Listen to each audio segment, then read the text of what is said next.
Hi எல்லோரும் எப்படி இருக்கீங்க? இன்றைக்கி நம்ம ஒரு பாஸ்தா ரெசிபி பார்க்க போகிறோம். இது எங்கள் வீட்டில் எல்லாருக்கும் ரொம்ப பிடிக்கும். நான் உங்களோட இந்த ரெசிபியை ஷேர் பண்ணுறேன். நீங்களும் இந்த ரெசிபி உங்கள் வீட்டில் ட்ரை பண்ணுங்கள். முதல்ல கடாயில் தண்ணி எடுத்துகிட்டு அதில் உப்பு மற்றும் ஆயில் சேர்த்துக்கோங்க. ஏன் ஆயில் சேர்த்துக்கிறோன்னா, இந்த பாஸ்தா வெந்தப்புறம் அது ஒன்றுக்கு ஒன்று ஒட்டாமல் இருக்கும். இந்த பாஸ்தா சாஃப்டாக வெந்தப்புறம் அதை இந்த மாதிரி வடிகட்டி எடுத்துக்கோங்க. அப்புறம் ஒரு 1/4 கப் இந்த வடிகட்டின தண்ணியை கூட எடுத்து வச்சுக்கோங்க.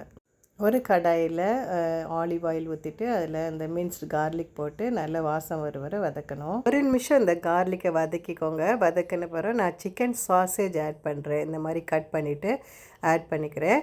நீங்கள் கூட உங்களுக்கு சாசேஜ் பிடிக்கலன்னா நீங்கள் சிக்கன் கூட இந்த சமயத்தில் நீங்கள் ஆட் பண்ணிக்கலாம். ஒரு 2 நிமிஷம் இந்த சாசேஜை வதக்கலாம். வதக்கிட்டு அப்புறம் இந்த டொமேட்டோ பேஸ்ட் ஆட் பண்ணிக்கலாம். இந்த டொமேட்டோ பேஸ்ட் சிக்கனில் கோட் ஆகிற வரைக்கும் நல்லா வதக்கிக்கலாம். அதுக்கப்புறம் நான் சில்லி ஃப்ளேக்ஸ் ஆட் பண்ணுறேன். அப்புறம் பிளாக் பெப்பர் பவுடரும் அப்புறம் சால்ட்டும் ஆட் பண்ணியிருக்கேன். இந்த பாஸ்தா ரெசிபிக்கு சுவை கொடுக்குறது இந்த ஃப்ரெஷ் க்ரீம் தான். நான் இப்போ ஃப்ரெஷ் க்ரீம் ஆட் பண்ணியிருக்கேன். அப்புறம் இது நல்லா மிக்ஸ் பண்ணிக்கலாம். அப்புறம் இந்த பாஸ்தா வடித்த தண்ணி எடுத்து வச்சுருக்கலாம், அதையும் ஆட் பண்ணிக்கலாம்.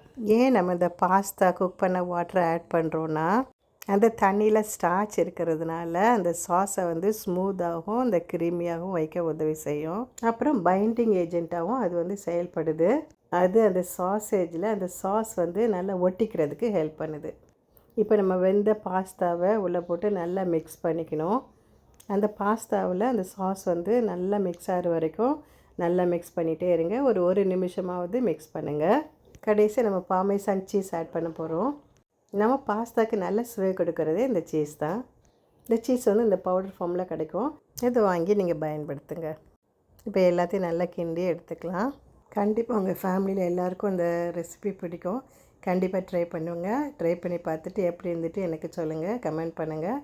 ஏதாவது டவுட் இருந்தால் என்கிட்ட கேளுங்க, நான் உங்களுக்கு கிளியர் பண்ணுறேன். உங்களுக்கு வேறு ஏதாவது குக்கிங் ரெசிபி தேவைப்பட்டாலும் கீழே கமெண்ட் பண்ணுங்கள். நான் உங்களுக்கு செய்து உங்களுக்காக போஸ்ட் பண்ணுறேன்.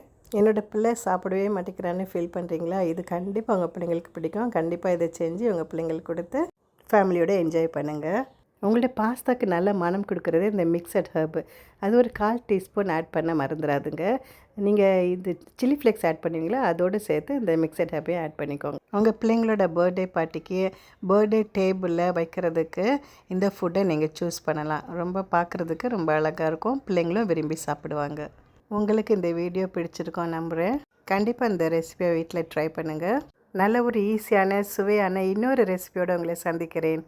சப்ஸ்கிரைப் பண்ணுங்கள். உங்கள் நண்பர்களுக்கும் ஷேர் பண்ணுங்கள். எல்லோரும் என்ஜாய் பண்ணுவாங்க.